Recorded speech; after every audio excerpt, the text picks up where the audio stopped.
Hill. He admired its high panorama of trees and water, no other houses visible in any direction, and liked its air of dignified simplicity. At 6 o'clock, out of long habit, he dressed in black tie for dinner and noticed that Roosevelt did the same. The president was so cordial and hospitable, he wrote his wife, that I felt ashamed of my surly crossness at having to go there. When they did have their discussion, over coffee on the porch, it was long and businesslike. Hay abandoned all thought of resignation. Aside from Manchuria and the Kishinev petition, there were encouraging developments in Bogota. President Marroquin had privately begun to pressure the Colombian Congress to ratify the Panama Canal Treaty. Members of the lower chamber were reported to be in favor.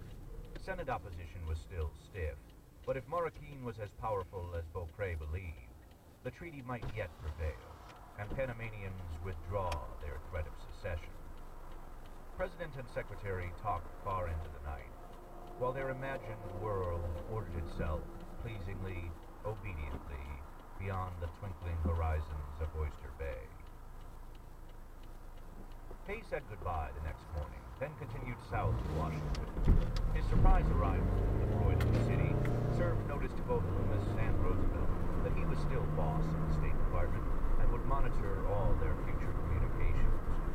Yet he could not forget the latter's graciousness at Sagamore Hill. It is a comfort to work for a president who, besides being a lot of other things, happened to be born a gentleman.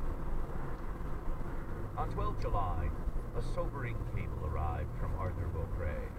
He reported that only now, after 5 weeks, had Hay's ultimatum at last been communicated to the Colombian Congress. It was construed by many as a threat of direct retaliation against Colombia in the event of non-ratification of the treaty.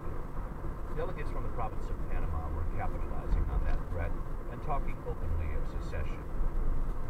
By a coincidence unsurprising to intimates of William Nelson Cromwell, the New York World prophesied the next morning that there would be a revolution in Panama on 3 November. Later in the day, a desperate message from Colombian liberals reached the State Department. The treaty might be saved if the United States would consent to 2 amendments.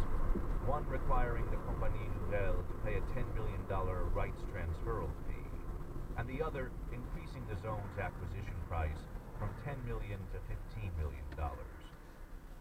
Hay prepared a note of refusal. "Make it as strong as you can to Beaupre," Roosevelt ordered him. "These contemptible little creatures in Bogota ought to understand how much